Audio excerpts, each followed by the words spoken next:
नमस्कार, मैं हूं आपके साथ रचना तिवारी। आइए नजर डालते हैं फटाफट खबरों की ओर।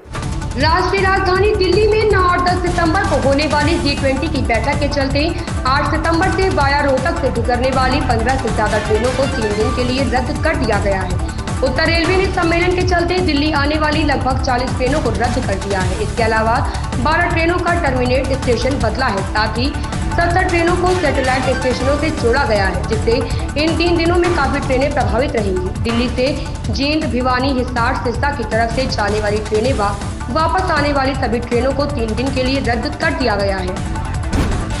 जैसी उम्मीद थी ठीक वैसा ही हुआ। 50,000 की क्षमता वाले शहर के अटल बिहारी वाजपेयी इकाना अंतर्राष्ट्रीय क्रिकेट स्टेडियम में 29 अक्टूबर को भारत और इंग्लैंड के बीच विश्व कप का मुकाबला देखने के लिए जेब काफी ढीली करनी होगी। इस मैच की टिकट दर 1500 से लेकर 40,000 रुपए के बीच होगी।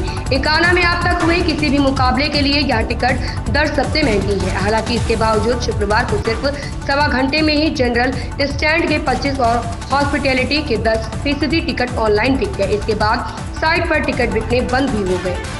घोसी विधानसभा उपचुनाव में भाजपा की चुनावी नैया की पतवार राष्ट्रीय जनतांत्रिक गठबंधन एनडीए के घटक अपना दल, सुभाष सपा और निषाद पार्टी के हाथ में है। तीनों दलों के वोट बैंक का जितना बड़ा हिस्सा भाजपा को मिलेगा, उसकी राह उतनी ही आसान होगी। चुनाव नतीजे तीनों प्रमुख सहयोगी दलों के जातीय वोट बैंक में पकड़ की हकीकत भी बताएंगे। उपचुनाव में भाजपा के तारा सिंह चौहान और सपा के सुधाकर सिंह के बीच कांटे का मुकाबला बताया जा रहा है। 4.30 लाख से अधिक मतदाता 5 सितंबर को दोनों के भविष्य का फैसला करेंगे। असम के मुख्यमंत्री हिमंता बिस्वा शर्मा असम में बहुविवाह पर रोक लगाने के लिए तैयार हैं। उन्होंने बहुविवाह पर प्रतिबंध लगाने के लिए एक विधेयक तैयार किया था, जिसे सार्वजनिक सुझाव के लिए प्रस्तावित किया गया था। अब इसी विधेयक पर जानकारी देते हुए शर्मा ने कहा कि हमें हमारे सार्वजनिक नोटिस के जवाब में कुल 149 सुझाव मिले हैं। उन्होंने कहा कि कुल मिले सुझाव में से 146 विधेयक के पक्ष में है। इससे साफ है कि बहुविवाह पर प्रतिबंध लगाने के समर्थन में ज्यादा लोग हैं। उन्होंने कहा कि ऐसा नहीं है कि सभी पक्ष में है।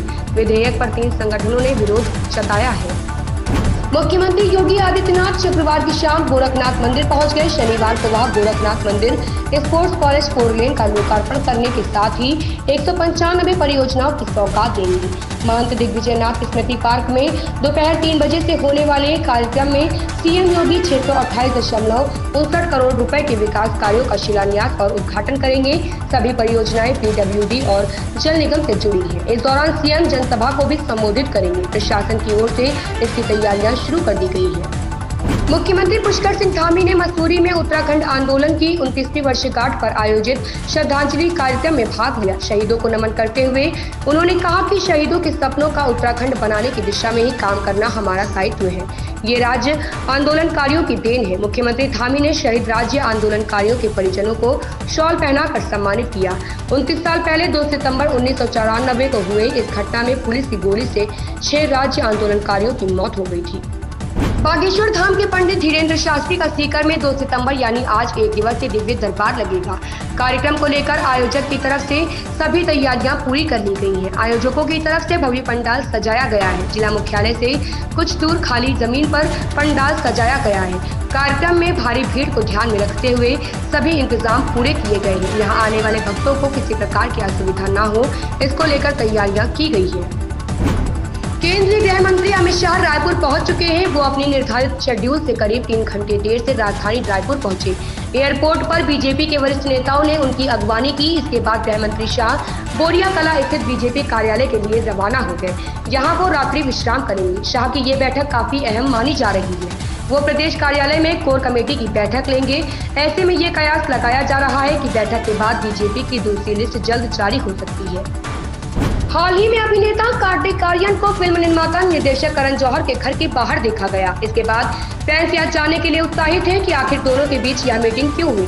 क्या कार्तिक करण की किसी फिल्म में नजर आने वाले हैं? दोनों की मुलाकात के बाद तरह तरह के कयास लगाए जा रहे हैं। मीडिया रिपोर्ट के मुताबिक कार्तिक आर्यन और करण जौहर प्रोफेशनल मीटिंग के लिए मिले थे।